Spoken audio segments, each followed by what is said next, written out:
지난주에 이어서 오늘은 특별히 예수님이 본문 17절 마지막에 말씀하신 것처럼 당시 성전을 강도의 소굴처럼 하고 있었던 사람들을 지적하신 것들에 좀 주목해서요, 오늘날 교회를 찾는 우리의 모습 그리고 우리의 신앙을 함께 점검하며 설교를 나눠보려고 합니다.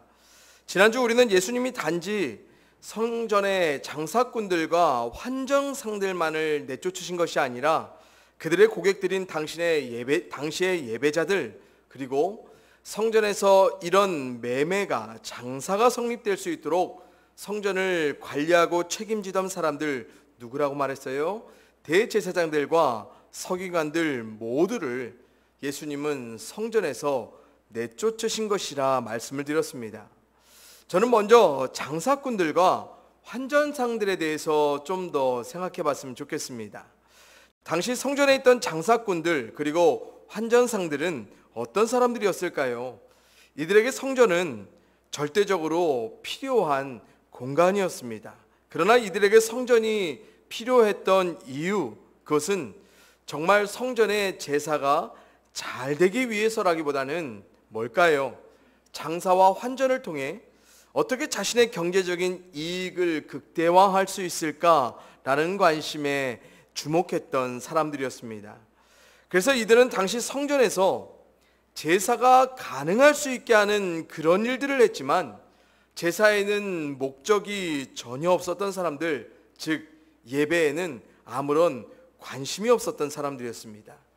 이들이 성전을 찾을 때 목적은 하나님도 그분을 향한 제사도 아니었어요. 뭐예요? 돈이고 돈이 될 만한 사람을 만나는 것이었습니다. 그래서 이런 사람들을 예수님께서는 그들의 물건과 더불어 그들 자체의 허용을 아예 금하셨던 것이었습니다. 물론 지금의 교회는 더 이상 예수님 당시의 성전과 같지 않습니다. 왜냐하면 성경에서는 성령님의 도우심 가운데 우리 자신이 하나님이 거하실 처소, 즉 성전이라 말씀하셨기 때문입니다. 하지만 오늘날 여전히 교회는요, 기능적으로 당시 성전의 역할을 그대로 감당하며 우리도 그와 같이 하나님께 주목하며 예배하는 것으로 교회를 찾고 있습니다. 그런데 안타까운 사실은요, 아직도 교회를 찾는 사람들 중 예배와는 상관없이 하나님과는 어떠한 목적 의식도 갖지 않은 채 단지 교회를 찾는 장사꾼들과 환전상들과 같은 부류의 사람들이 있더라는 것입니다. 어떤 사람들이요? 자신의 유익과 이익을 위해 교회를 찾는 자들이 바로 그런 사람들입니다. 꼭 장사를 해서 어떤 금전적인 이익을 남겨야지만 장사꾼 아닙니다. 꼭 돈을 가지고 뭔가를 바꿔내야 환전상 아니고요. 오늘날 우리는 금전적인 유익은 결코 아닐지라도 자신을 향한 유익을 위해 교회를 찾고 우리 자신이 목적한 바대로 자신에게 유익이 될 수 있을 만한 교회라는 장소를 찾는 자들이 우리라면 오늘날 우리도 교회에서 주님께 쫓겨나야 할 장사꾼이자 환전상들이 될 것입니다. 성도님들, 혹시 우리 중에도 교회를 이용하고 계시는 분들이 계신지요? 혹 우리들도 우리 자신의 유익을 위해 교회의 지체들을 소비하고 있지는 않습니까? 당시 환전상들과 장사꾼들이요, 단지 제사를 위해 재물을 팔고 재물을 사기 위해 돈을 바꿔주는 것만을 목적한 사람들이 아니었습니다. 그들에겐 사람이 필요했지요. 어떤 사람이요? 그들 자신에게 경제적인 유익을 남길 수 있는 계산된 구매자들입니다. 그들에게 예배자는 이용해야 할 사람들이었고 그들에게 예배 초소인 성전은 이용해야 할 장소였습니다. 특별히 제가 여기서 주목하고 싶은 것, 그들이 이용했던 예배자, 즉 사람들에 관한 것입니다. 여러분, 하나님께 예배자는요, 하나님 자신과의 관계 안에 사랑받는 자입니다. 그것도 자신의 독생자 아들 예수 그리스도의 희생을 통해 자격 없는 죄인인 우리를 사랑으로 받아주신 하나님이시고, 이런 사랑의 하나님과 관계하는 믿음 안에 우리는 하나님을 교회에서 예배합니다. 그러기에 하나님이 사랑하는 사람들이 모인 교회는 사람들에게 뭔가를 많이 시켜서 하나님을 위해 뭔가를 많이 해드리는 곳이 아니라 하나님의 사랑받는 사람들이, 그래서 하나님을 사랑하는 사람들이 우리를 사랑하신 하나님께 진심으로 감사하며 그분의 영광 안에 예배하고 그분의 사랑을 공동체 안에서 확인하고 공유하는 것, 그것이 바로 교회입니다. 그래서 교회를 찾는 근본적인 이유와 목적이 우리는 다르죠. 우리는 우리의 유익과 필요를 위해 사람을 목적하며 교회를 찾는 것 아니고요, 우리는 오직 하나님만을 목적하여 교회를 찾습니다. 그러기에 우리는 교회를 위해 우리 자신의 유익을 목적해서 뭔가를 하라고 상대를 부추겨가면서 교회에 모이는 사람 되지 않습니다. 또한 누군가의 섬김과 희생을 강제하고 강요하며 그들의 시간과 능력과 정성을 빼앗아가는 자들이 될 수 없는 거예요. 왜요? 우리의 유익이 목적이 아니고 우리가 만족할 만한 결과를 낼 사람들을 목적하여 교회를 찾는 우리가 아니기 때문에 그렇습니다. 그래서 진정한 교회 성도들은요, 우리의 유일한 목적이 되신 하나님, 그리고 그분의 사랑이 우리 가운데 되게 하시도록, 그래서 하나님이 그들로 하나님의 사랑 안에 하게 하시도록 우리가 그들을 기다리고 또 그들을 기대하고 소망하는 것뿐입니다. 그러기에 우리는 서로에게 조급해하지 않습니다. 그러기에 우리는 우리를 이뤄가실 사랑의 하나님을 믿기에, 알기에 우리가 하라고, 우리가 뭔가를 해야 한다고 서로에게 강요하지도 않습니다. 그래서 우리의 유익을 목적하지 않기에 우리의 기대와 소망대로 누군가를 하게 하지 않는 것입니다. 여러분, 그렇다고 오해하지 마십시오. 우리들 아무것도 하지 말아야 된다라고 제가 말씀드린 것 결코 아닙니다. 우리는 합니다. 그리고 우리는 반드시 해야 합니다. 그런데 하나님이 되게 하실 때까지 하나님을 위하여서 자발적으로 우리의 마음들이 뭔가를 하고 싶을 때까지 하나님은 우리를 기다려주시고 그렇게 우리를 세워주시고 우리는 그 하나님의 관점 따라 서로를 응원하고 격려하며 그런 서로가 되기를 기대하고 소망하는 가운데 사랑으로 먼저 자신이 섬기고 헌신하는 것뿐입니다. 사랑하는 우리 질그릇교회 성도님들, 부디 우리가 우리의 유익을 위해 해야 할 것들에 주목하여 사람 바라보는 것 아니고요, 우리의 완전한 유익이신 하나님께로만 온전히 주목하기를 원합니다. 그리고 우리 성도들의 서로 간의 필요가 오직 하나님이 될 때에 하나님은 분명 우리가 하나님의 뜻하신 바대로 교회를 이룰 수 있도록 하게 하실 거고요, 결국 그런 교회 되게 하셔서 서로에게 유익을 목적하지 않았지만 서로 모두에게 유익된 것들을 함께 사랑 안에 나눠갈 수 있도록, 공유할 수 있도록 하나님께서 합력하여 선을 이루어 주실 것입니다. 부디 교회를 위해서라는 목적으로, 부디 상대의 신앙을 위해서라는 이유로 우리가 누군가를 하게 하려는 그런 마음에서 좀 자유할 수 있기를 소원합니다. 그리고 우리 모두를 동일하게 사랑하시는 하나님의 마음 따라서 보다 서로를 향한 넉넉한 기대와 소망으로 아낌없이, 조건 없이, 또 아무 계산 없이 교회 안에서 하나님만을 목적하며 우리로 함께 머물 수 있는 그런 교회 되기를 주님의 이름으로 간절히 축원을 드립니다. 다음으로 저는 이 성전에서 예수님이 말씀하신 진짜 강도들에게 좀 주목했으면 좋겠습니다. 그들은 다름 아닌 당시의 성전을 찾아 예배하던 예배자들, 그리고 그들로 그렇게 예배를 하게만 만들었던 진짜 강도들인 대제사장들과 서기관들에 관한 것입니다. 그렇다면 여기서 우리는 왜 예수님께서 그들을 강도로 칭하시고 그들의 모인 성전을 강도의 소굴로서 예레미야의 말씀을 빗대어 말씀하셨는지 우리가 예레미야 말씀 그 자체를 좀 주목해 볼 필요가 있겠습니다. 우리 예레미야 7장 1절부터 4절 우리 함께 표준 세번역 버전으로 함께 읽어보겠습니다. 같이 읽습니다. 시작. 주께서 예레미야에게 주의 성전문에 서서 주를 경배하려고 문으로 들어오는 모든 유다 사람에게 주의 말씀을 큰 소리로 일러주라고 하셨다. 나 만군의 주 이스라엘의 하나님이 말한다. 너희의 모든 생활과 행실을 고쳐라. 그러면 내가 이곳에서 너희와 함께 머물러 살겠다. 이것이 주의 성전이다. 주의 성전이다. 주의 성전이다 하고 속이는 말을 너희는 의지하지 말아라. 아멘. 여러분, 하나님이 친히 하나님의 성전 안에서 예레미야에게 큰 소리로 성전을 찾아 하나님을 예배하러 경배하려고 오는 예배자들에게 뭐라고 알려주라 말씀하십니까? 그들이 예배하기 위해 찾는 그 성전, 뭐가 아니라고요? 주의 성전, 다시 말해 하나님의 성전, 하나님이 머무실 성전 아니라는 것입니다. 그런 속이는 거짓을 의지하지 말라고 하나님이 무려 3번이나 반복하여 주의 성전이 아니라고 강조하십니다. 그렇다면 왜요?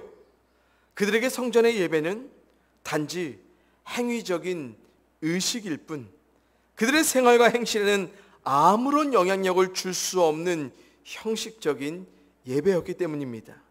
하나님을 예배하기 위해 성전을 찾는 그들이지만 성전을 떠난 그들의 일상 어땠어요? 하나님을 예배했던 예배자의 삶이, 그리고 그런 모습이 전혀 아니었다는 것입니다. 그래서 하나님이 구체적으로 다음 7절부터 11절에 이렇게 말씀하세요. 우리 다시 한번 같이 읽어볼까요? 예레미야 7장 7절부터 11절 말씀입니다. 8절부터 11절입니다. 시작. 그런데도 너희는 지금 전혀 무익한 거짓말을 의지하고 있다. 너희는 모두 도둑질을 하고 사람을 죽이고 음행을 하고 거짓으로 맹세를 하고 바알에게 분향을 하고 너희가 알지 못하는 다른 신들을 섬긴다. 너희는 이처럼 내가 미워하는 일만 저지르고서도 내 이름으로 불리는 이 성전으로 들어와서 내 앞에 서서 우리는 안전하다 하고 말한다. 너희는 그런 역겨운 모든 일들을 또 되풀이하고 싶어서 그렇게 말한다. 그래, 내 이름으로 불리는 이 성전이 너희 눈에는 도둑이 숨는 곳으로 보이느냐? 여기에서 벌어진 온갖 악을 나도 똑똑히 다 보았다. 나 주의 말이다. 아멘. 여러분, 성전에서 예배하는 예배자들이 의지하던 무익한 거짓, 그것 무엇일까요? 10절의 말씀처럼 성전에서 예배만 하면 하나님 앞에서 자신들은 안전하다는 거짓된 확신을 가지고 살았다는 것입니다. 그리고 하나님을 예배했던 그들의 일상은 어땠어요? 9절의 말씀처럼 도둑질하고 사람을 죽이고 음행을 행하고 거짓으로 맹세하고 우상 숭배했던 그들의 실제적인 삶, 다시 말해 예배자들인 그들의 실제적인 삶은 성전을 그들의 진짜 삶으로 받아들이지 않고 하나님을 경배하고 그분을 믿는 백성답게 실제하는 삶에서는 전혀 살지 않았다는 것입니다. 한마디로 10절의 말씀처럼 하나님이 미워하는 일만 잔뜩 저지르면서 성전에서 예배하는 행위만을 통해 예배자들은 하나님의 안전을 확보했다고 확신하는 사람들로 살아가고 있었다는 거예요. 그래서 이런 그들의 예배라는 행위, 하나님은 10절 마지막에 뭐라고 말씀하세요? 역겨운 일들의 되풀이라고 말씀하고 계십니다. 11절에서는 그들이 드리는 그런 예배는 악이라고까지 말씀하세요. 특별히 8절에서 전혀 무익한 거짓말이라는 하나님의 말씀, 무엇을 뜻하겠습니까? 혹시라도 예배를 드림으로 뭔가라도 유익을 있을까 싶을 그 일말의 가능성조차도 전혀 기대할 수 없게 만들어버리는 하나님의 말씀입니다. 그래서 11절에서 이런 거짓된 예배자들을 하나님은 뭐라고 정의하십니까? 도둑들, 그리고 그런 예배자들이 모인 자리를 도둑들이 숨는 곳에 소굴이라고 말씀하십니다. 여러분, 그들에게 성전의 예배, 그리고 하나님을 예배하는 성전은 결국 그들의 악을 숨기는 장소였다는 거예요. 그것도 무익하고 거짓된 안정감을 가지려고 찾는 장소예요. 그리고 거짓된 목적으로 예배하는 행위를 역겹게 악하게 되풀이했다는 것입니다. 그런데 이런 일들이 예수님 당시에도 여전히 반복되고 있었던 겁니다.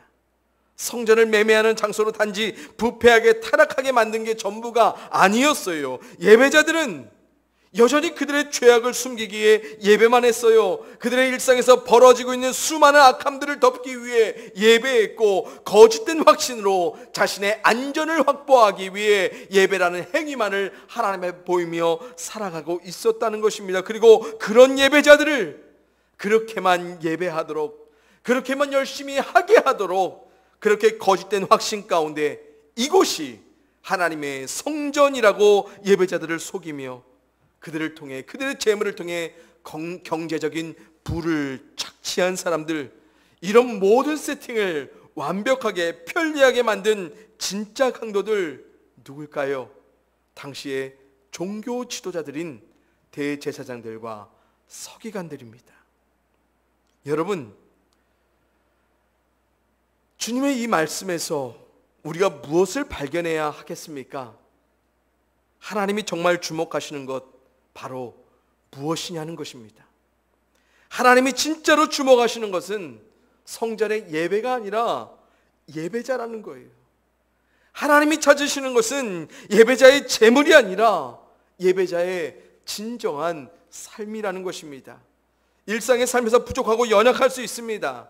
우리가 늘 경험하는 것처럼 단 한 번도 우리는 하나님 앞에 떳떳하게 예배하는 자로서 서지 못하지요. 하지만 자신의 거짓된 삶을 겸손히 회개하며 예배하기보다, 그리고 예배를 통해 자신의 삶을 돌아보며 하나님께로 돌이키려는 마음 없이 단지 예배했던 그 행위만을 통해 하나님의 확신을, 하나님의 안전을 확보하려는 거짓된 우리라면, 내가 예배했기 때문에 하나님은 나에게 조금이라도 유익한 어떤 일을 행하실 것이라고 우리가 예상하고 있는 우리라면 하나님은 말씀하십니다. 전혀 없을 것이라고요. 그리고 말씀하십니다. 하나님 보시기엔 그런 예배를 목적하며 교회를 찾는 우리와 우리의 예배가 역겹고 악한 일의 되풀이일 뿐이라고 말씀하실 것입니다. 사랑하는 성도님들, 교회는 분명 하나님을 예배하는 곳입니다. 그러나 하나님을 예배함을 통해 하나님은 우리가 예배자가 되길 원하십니다. 그것도 어디에서요? 우리의 삶 전부에서요.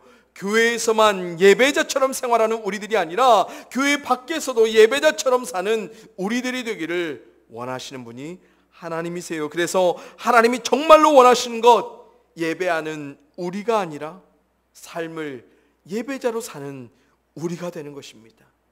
하나님을 목적하는 예배는 그래서 하는 게 아니라 되어야 해요. 우리를 숨기기 위해 예배하는 것이 아니라, 우리의 행위를 통해 안심하려고 하는 우리가 아니라, 우리는 늘 진심으로 전심으로 거짓됨이 없이 우리의 모든 것을 하나님 앞에 내어놓고 단 한 번의 예배를 드리더라도 예배가 될 수 있게, 그리고 그런 되는 예배를 통해 나를 되게 하실, 그리고 나를 하게 하실 하나님을 믿음으로 주목하는 것입니다. 진심으로 바랍니다. 우리 모두가 하나님 앞에 진실한 예배자가 되길 소원합니다.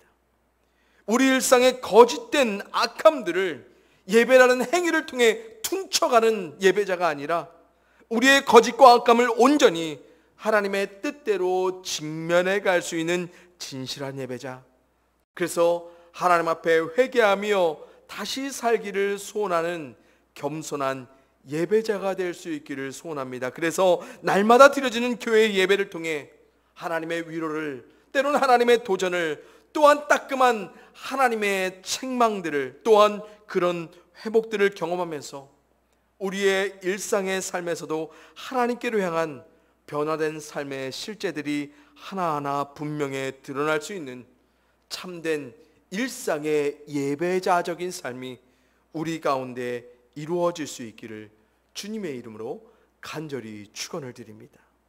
이제 정말 마지막으로요, 우리가 반드시 이 본문 안에서 봐야 할 마지막 구절이 있습니다. 우리 18절 말씀인데요, 제가 읽어드립니다. 대제사장들과 서기관들이 듣고 예수를 어떻게 죽일까 하고 꾀하니 이는 무리가 다 그의 교훈을 놀랍게 여김으로 그를 두려워함일러라. 아멘. 여러분, 뭔가 이상하지 않습니까? 분명 이상해야 됩니다. 지금 예수님께서 성전에 관해 교훈하신 그 말씀을 들은 사람들이 반응하는 모습 너무너무 이상합니다. 보세요. 성전이 어떻게 되어져야 함을 누구보다 잘 아는 대제사장과 서기관들입니다. 그런데 그들이 어떻게 반응해요? 오히려 화를 내고 예수님을 죽이고자 계획하지요. 그런데 반대로 자신들의 장사의 터전을 잃은 사람들, 자신의 삶의 터전을 잃은 장사꾼과 환전상들은 당장 예배 제사를 드림으로 거짓된 확신을 얻기 위해서라면 반드시 재물을 구해야 하는 예배자들은 오히려 예수님의 바른 교훈을 듣고 놀라고 두려워합니다. 여러분, 사실 이 반응 어떻게 돼야 마땅합니까? 반대가 되어야 되죠. 장사꾼과 환전사들 그리고 예배자들 오히려 화를 내면 난리를 쳤어야 마땅해요. 왜요?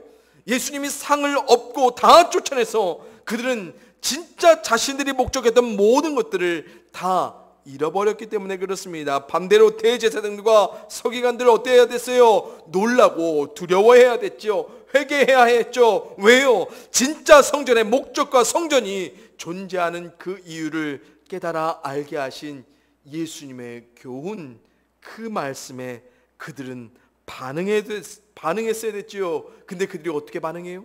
예수님을 죽이고자 했습니다.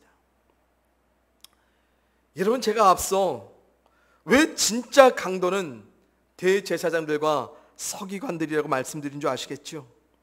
그들은 진짜로 하나님께는 아무런 관심이 없었던 사람들이에요. 그들은 장사꾼들과 환전상들을 통해 또한 수많은 자들과 그들의 재물을 통해 오직 자신들의 경제적인 유익만을 원했던 사람들입니다. 진짜 성전을 갖고 탈취하고 겁박하여 사람들의 모든 것들을 빼앗아갔던 진짜 강도들, 바로 당시의 종교 지도자들이었어요. 그래서 성전을 진짜로 하기만 했던 사람들, 성전을 통해 누려질 자신들의 유익만을 원했던 사람들, 그런데 그 유익이 침범당하자 어떻게 합니까? 예수님을 죽이려고 서슴없이 계획합니다. 하나님의 성전을 자신들의 것들로 완전히 빼앗아가려 바로 예수님을 죽이려 하는 것입니다. 여러분, 정말로 무서운 것이 바로 이거예요. 우리 자신의 유익이 중심이 된 교회와 교회의 예배는 결국 예배자도 예배도 그리고 그들의 예배를 받으실 하나님까지도 아무 상관하지 않을 수 있다는 거예요. 모든 것을 자기 것으로 소유하려는 그 마음 안에, 교회 안에 머물면서 뭐합니까? 교회를 마음대로 하려 해요. 그리고 하나님의 말씀 따라 놀라지도 두려워하지도 않습니다. 오히려 주님의 바른 말씀을, 그리고 주님까지도 자신의 유익을 위해 다 죽여가며 교회를 관리하고 보존하고 지켜가더라는 것입니다. 여러분, 진정한 예배 될 수 있습니다. 진정한 예배자 될 수 있는 우리들입니다. 왜냐하면 하나님이 되게 하실 분명한 목적을 갖고 계시기 때문입니다. 그래서 언제든 하나님은 당신의 말씀으로 우리에게 예배 가운데, 예배는 이래야 한다고, 진짜 예배자는 이래야 한다고 우리 가운데 도전하시고 책망하시고 우리 가운데 권면하실 거예요. 그런데 그때마다 우리가 하나님을 경외하며 놀람과 두려움 가운데 겸손히 우리 자신을 죽여갈 수 있는지, 아니면 오히려 그런 하나님의 모든 말씀을 마치 죽이면서 사는 우리들인지, 이것은 우리에게 달려 있습니다. 바라옵기는 우리는 하나님이 우리를 죽이시는 대로 그대로 반응할 수 있기를 원합니다. 그 안에서 놀라고 두려워하기 원합니다. 그리고 그 안에서 하나님이 우리로 다시 살게 하시는 놀라운 은혜를, 그 영광스러운 다음의 삶들을 우리가 하나님 안에서 기대하고 소원할 수 있기를, 우리의 예배를 통해서, 우리의 예배자 된 삶을 통해서 함께 누려갈 수 있기를 주님의 이름으로 간절히 축원을 드립니다. 함께 기도하시겠습니다.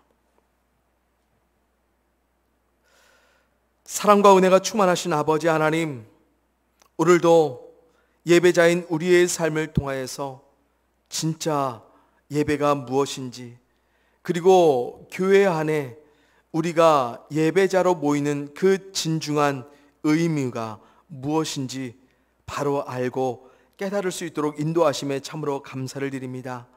예수님 말씀하신 그대로 우리가 강도가 되지 않게 하시고 강도의 소굴로서의 모임을 교회로 만들어가지 않게 하시옵소서. 하는 것에만 주목하고 우리 자신이 중심이 되고 우리 자신의 유익을 위해 하기만 하면 다 된다는 그런 거짓된 생각들, 또한 하나님의 교회 안에 모였던 그 순간으로 하나님을 예배했던 그 행위 자체만으로 하나님의 무언가를 얻고자, 유익된 삶의 결과를 하나님으로부터 얻고자 모여가는 우리가 아니라 진정으로 단지 하나님께로만 목적하며 모여갈 수 있는 우리 칠그릇 교회, 그리고 이 땅의 모든 교회와 성도들 되게 하여 주시옵소서. 그래서 날마다 우리 가운데 거짓된 안정들이, 무익한 생각들이 찾아올 때면 주께서 말씀으로 우리를 꾸짖어 우리의 그런 생각들을 죽이시고, 또한 죽이시는 그 말씀들 가운데 우리가 겸손히 놀라며 하나님께 두려워하게 하여 주시어서 진정 하나님이 바라시는 그 뜻대로의 삶을 겸손하게 돌이키며 살아가게 하여 주시옵소서. 하나님, 여전히 연약하지만 우리로 예배할 수 있게 하신 하나님께 감사를 드립니다. 여전히 부족하지만 진실하게 겸손하게 하나님께 나와 예배하는 우리를 사랑하여 주시니 감사합니다. 우리의 삶이 하나님을 예배하듯이 우리의 일상의 삶에서도 그런 예배자적인 삶이 이루어질 수 있도록 도와주시옵소서. 우리를 사랑하여 주신 예수 그리스도의 이름으로 감사하며 기도합니다. 아멘.